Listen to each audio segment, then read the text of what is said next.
ఎన్నికల చరిత్రలోనే తమిళనాడుకు ప్రత్యేక స్థానం ఉంది. దేశంలోని అన్ని రాష్ట్రాల్లో కాంగ్రెస్ అధికారాన్ని ఏర్పాటు చేసిన కాలంలో తమిళనాడులో మాత్రం ప్రాంతీయ పార్టీ పాలనకు శ్రీకారం చుట్టింది. అన్నాదురై నాయకత్వంలోని డిఎంకే ఈ ఘనతను సాధించింది. నాటి నుండి నేటి వరకు కూడా తమిళనాడులో డిఎంకే, అన్నా డిఎంకే కూటములు మినహా ఇతర పార్టీలేవి అధికారంలోకి రాలేకపోయాయి.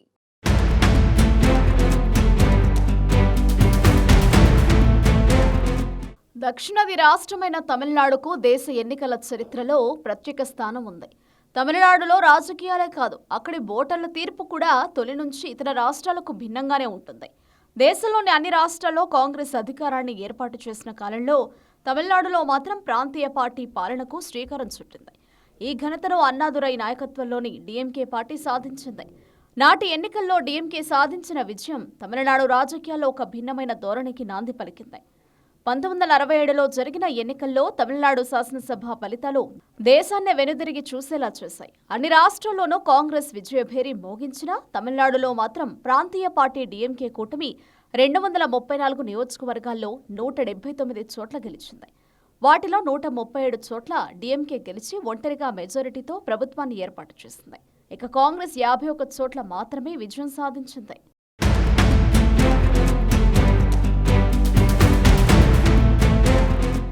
అప్పటి వరకు రాష్ట్రాల్లో జాతీయ పార్టీ కాంగ్రెస్ మాత్రమే అధికారాన్ని ఏర్పాటు చేస్తుండగా 1967 ఎన్నికల్లో ఆ ఆనవాయితీకి తమిళనాట బ్రేక్ పడింది. ఏ పార్టీకి చరిష్మా ఉందనే విషయంలో పోటీ పడుతున్న సిపిఐ సిపిఎంలకు ఆ ఎన్నికల్లో సమాధానం లభించింది. ఒంటరిగా 32 చోట్ల పోటీ చేసిన సిపిఐ 2 చోట్ల గెలవగా డిఎంకే కూటమిలో 22 చోట్ల పోటీ చేసిన సిపిఎం 11 చోట్ల గెలిచింది.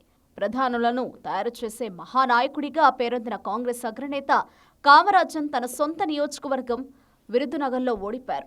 ఆనాటితో జాతీయ పార్టీల హవాకు తమిళనాడులో తెరపడింది.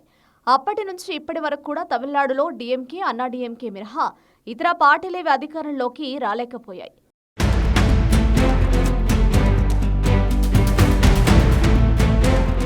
నాడు తమిళనాడులో డిఎంకే కూటమి విజయానికి కాంగ్రెస్ పై వ్యతిరేకత ప్రధాన కారణం.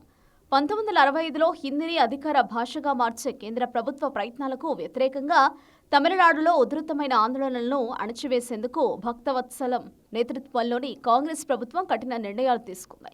పోలీసుల తుపాకీ కాల్పులో 35 మంది ఉద్యమకారులు మరణించడంతో ప్రజలు తీవ్ర ఆగ్రహానికి గురయ్యారు. ఈ ఉద్యమంలో తన వంతు పాత్ర పోషించిన డిఎంకేకు తమిళ భాష, తమిళ జాతి రక్షకుడిగా గుర్తింపు లభించింది. అప్పట్లో తమిళనాడులో దుర్భర కరువు నెలకొనడంతో రేషన్ దుకాణాల్లో రూపాయికి 3 సొరల బియ్యం అందిస్తామంటూ డిఎంకే చేసిన ప్రచారం నిరుపేదలను, సామాన్యులను ఆకట్టుకుంటుంది.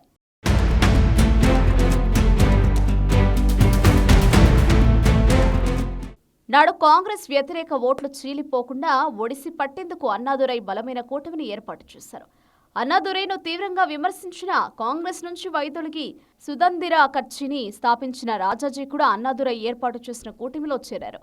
CPM, Naam Tamilar Katchi, Indian Republic Party, IUML, Tamilarasu Kazhagam అంటూ పలు పార్టీలు ఒకే గొడుగు కిందకు వచ్చాయి. అన్నాదురై, కరుణానిధి, నెడుంజెలియన్ వంటి వక్తల ప్రసంగాలు ఓటర్లను ప్రభావితం చేశాయి. పోలింగ్కు కొన్ని రోజులకు ముందు డిఎంకే అభ్యర్థి నటుడు ఎంఆర్ రాధా తుపాకీతో కాల్చడంతో సానుభూతి పవనాలు వీచాయి. నాడు గ్రామాల్లోని ప్రముఖులను కాంగ్రెస్ నేతలు కలిసి తమ పార్టీ అభ్యర్థులకు మద్దతు కోరుతున్న సమయంలో డిఎంకే తన కార్యకర్తలను ఇంటింటికి పంపి ప్రచారం చేయించింది. ఇవన్నీ డిఎంకే కూటమి విజయానికి దోహదపడ్డాయి. తమిళనాడులో అలా మొదలైన ప్రాంతీయ పార్టీల హవా ఇప్పటికీ కొనసాగుతోంది.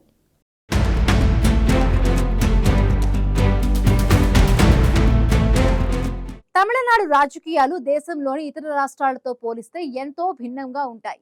తమిళనాడులో డిఎంకే లేదా అన్నా డిఎంకే కూటమిలే అధికారంలోకి వస్తున్నాయి. 1967 ఎన్నికల్లో డిఎంకే ఘన విజయం సాధించినప్పటి నుండి ఇప్పటి వరకు కూడా డిఎంకే లేదా అన్నా డిఎంకే మాత్రమే అధికారంలోకి వస్తున్నాయి. దేశంలోని ఇతర రాష్ట్రాల్లో సత్తా చాటుతున్న జాతీయ పార్టీలు సైతం తమిళనాడులో ఒంటరిగా అధికారంలోకి రాలేకపోయాయి.